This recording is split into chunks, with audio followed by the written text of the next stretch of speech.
샬롬! 우리가 왜 하나님의 말씀을 듣고 지켜야 하는가?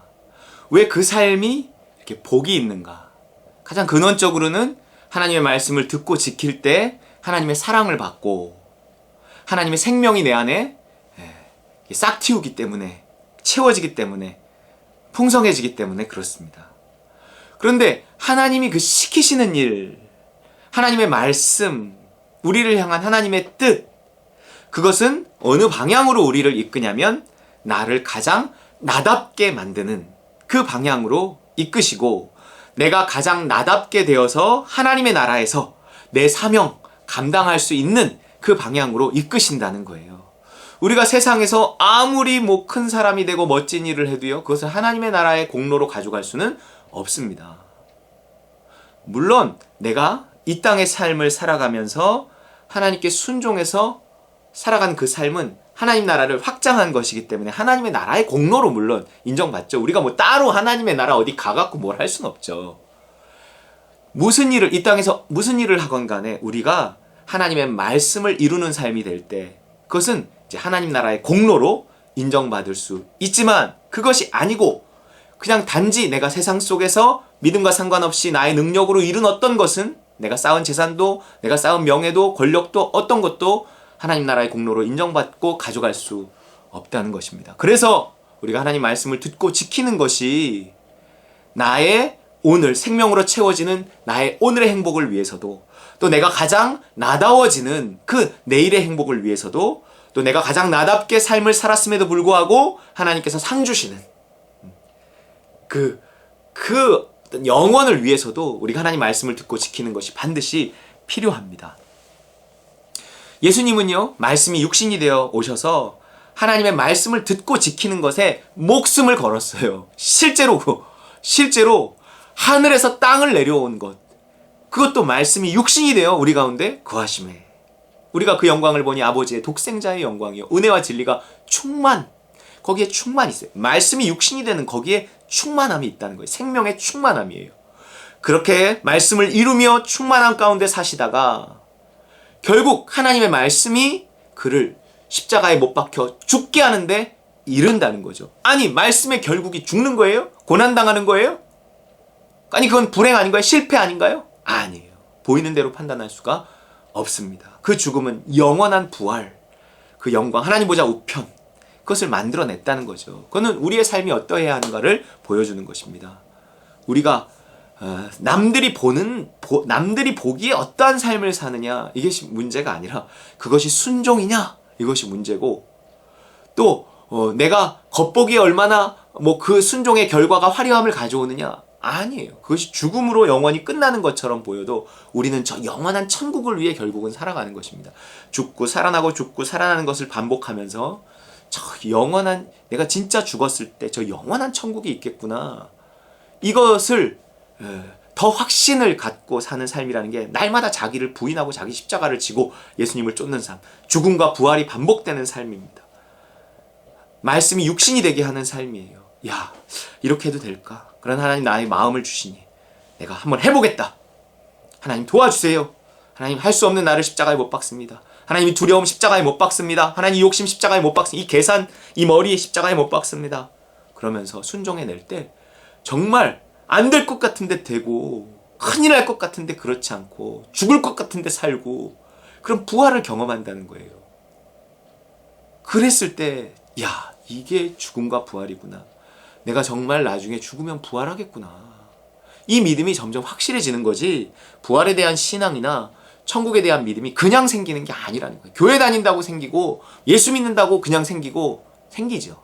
그러나 확실한 믿음이라는 것이, 죽음을 두려워하지 않는다는 것이 쉽게 되어지는 것은 아닙니다. 믿음이 행함과 함께 일하고, 행함으로 그 부활에 대한 믿음과 천국에 대한 믿음이 온전하게 되는 거예요. 그래서 우리는 날마다 예수님의 말씀대로 순종하는, 하나님 말씀을 듣고 지키는 자가 되어야 복 있는 자, 복의 근원 되신 하나님께 더 가까이 다가가서 더 확실히 죽음의 두려움을 이기고 천국을 소망하는 자가 될 수 있습니다. 자, 그 예수님, 요한복음 12장에요. 그 예수님이 말씀이 나오는데요. 이제 죽음을 앞두고 하시는 말씀인데, 하나의 미래에 대한 유명한 말씀입니다. 23절 요한복음 12장 23절 예수께서 대답하여 이르시되 인자가 영광을 얻을 때가 왔도다. 자신의 죽음에 관한 이야기지만 이것은 자신이 이때까지 살아온 삶에 관한 이야기고요. 우리에 관한 이야기입니다. 뭐예요? 24절 내가 진실로 두 번 했어요. 너희에게 이르노니 한 알의 밀이 땅에 떨어져 죽지 아니하면 한 알 그대로 있고 죽으면 많은 열매를 맺느니라. 여러분 이게 그냥 우리는 희생적인 삶을 살아야 된다 뭐 이런 말이 아닙니다.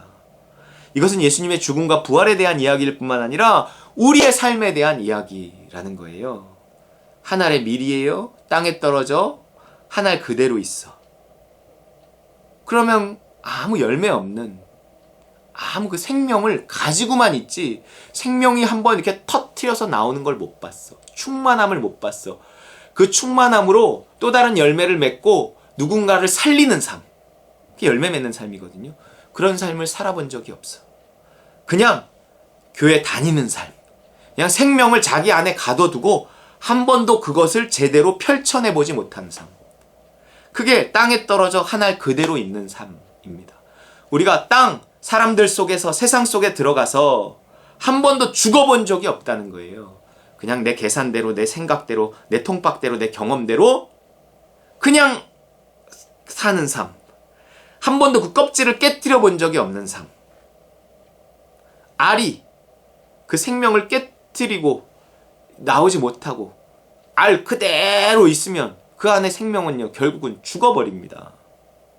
이 껍질이 너무 단단해갖고 안에 있는 생명이 그걸 깨고 나오지 못하면 생명은 죽어버립니다.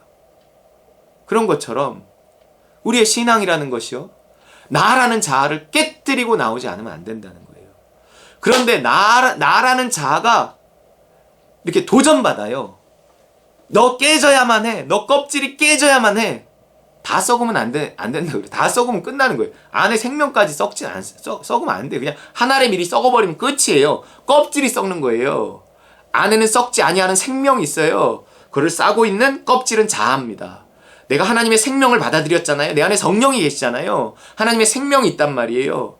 그 생명이 풍성해지고 그 생명이 이 자아라는 껍질을 깨뜨리고 이렇게 나와야 돼요. 그래서 생명을 풍성히 누리는 삶, 영생을 누리는 삶, 그 생명을 퍼뜨리고 전하는 삶, 그것은 자아가 깨지는 것에서, 자기를 부인하는 것에서 시작된다는 거예요.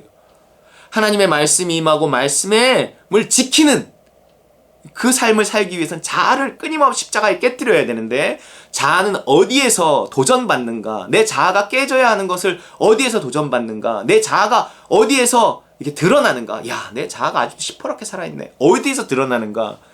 땅에 떨어져. 이런 하늘의 밀이 땅에 떨어져. 땅이 어디? 세상이에요. 우리요 교회 안에만 이렇게 있어갖고 세상 속에 들어가. 사람들 속에 들어가 봐요. 그 죄인들 속에 들어가 봐요. 엄청 도전을 받습니다. 현실 속에 들어가 봐요. 아이고 목사님 아무리 그렇게 이야기해도 현실은 그게 아닙니다. 맞아요. 현실은요 살벌합니다. 정말 현실 속에서 내가 까딱 잘못하면 나는 망합니다. 죽습니다. 우리 가족 큰일 납니다. 그러니까 그 두려움이 어떻게든지 나를 살게 해서요 이 껍질을 깨트리지 못하게 하고 내가 내 힘으로 끝까지 살아가게 하는 거예요. 그러니까 생명을 받았는데 가둬만 놓고 그 생명이 나오게끔 못한 거죠. 두려우니까요. 근데 그걸 한번 깨뜨리고 나와야 되는데 날마다 깨뜨리고 나와야 되는데 망할 거다, 죽을 거다, 큰일 난다. 이거를 그냥 십자가에 못 박아 버리고 하나님 내가 마음 주신 대로 한번 해보겠습니다. 믿음 주신 대로 해보겠습니다. 말씀대로 해보겠습니다. 그 자기 부인 말씀을 듣고 행하는 자가 되는 거. 그래야 이 복이 있어요. 죽어야 부활을 합니다. 내가 아무리 머리를 쓰고 내가 아무리 내 능력으로 살려고 발버둥 치고 그래서 내 한 목숨 우리 가정을 지켰어. 우리 자녀들을 키웠어. 근데 한 번도 생명이 깨트리고 나온 적이 없는 거예요. 그런 신앙이 많이 있다는 거예요. 그냥 한 알 그대로. 하지만 죽으면 자기를 부인하면 나를 십자가에 못 박고 순종해내면 말씀을 듣고 행하는 자가 되면 복이 있는 거예요. 열매를 맺는 것입니다. 열매. 많은 열매를 맺는 거예요. 누군가를 살리는 삶을 살 수 있는 거예요. 간증할 수 있는 인생이 되는 거예요. 자랑할 수 있습니다. 전도는 뭐예요? 자랑이에요. 선교는 뭐예요? 자랑이에요. 내가 내 삶에 생명이 이렇게 포텐이 터지는 거예요. 그래서 내 안에 생명이, 하나님의 사랑이 내 안에 꿈틀대고 내 안에 충만하고 기쁨이 있고 간증이 있고, 내가 정말 하기 어려웠지만 하나님 주신 마음을 붙들고 이렇게 했더니 하나님이 결국 이렇게 하셨어. 내가 코로나 와중에 내가 정말 죽으면 죽으리라 각오하고 믿음을 따라서 예배 자리를 지켰더니, 순종했더니 하나님이 이런 복을 주셨어. 우리 교회에 이런 일이 있게 하셨어. 내 가정에 이런 일이 있었어. 그거 다 간증이에요. 그러나 그런 일은 어떤 일이, 분명 그런 일들도 있지만 제일 중요한 건 내 믿음이 달라졌어. 내가 담대한 신앙이 생겼어. 내가 하나님의 진리를 더 깊이 깨닫게 됐어. 죽음은 부활한다는 것이 뭔지 이제는 알게 됐어. 이런 수학. 이런 게 열매를 맺는 것입니다. 하나님의 미랄이 우리 땅에 떨어졌어요. 막 살아남으려고 애쓰고 발버둥치고 놔버리지 못하고 움켜잡고 있습니다. 야, 좀 놔. 내가 밑에서 받고 있어. 놔. 못 놓는 거죠. 여러분, 우리의 모습을 돌아보시고 우리가 정말 그 삶에 대한 애착 한번 놓아버리고 죽으면 죽으리라. 에스더와 같은 고백을 통해서 나를 십자가에 못 박고 죽었을 때 우리에게 어떤 일이, 그분의 품에 안기는 것이 무엇인지, 그분의 구원이 무엇인지, 정말 죽었을 때 부활이 무엇인지, 그것들을 경험하며 그것들을 누리며 그것들을 전하는 열매 맺는 생명 있는 풍성한 삶을 살아가시기를 주의 이름으로 축원합니다.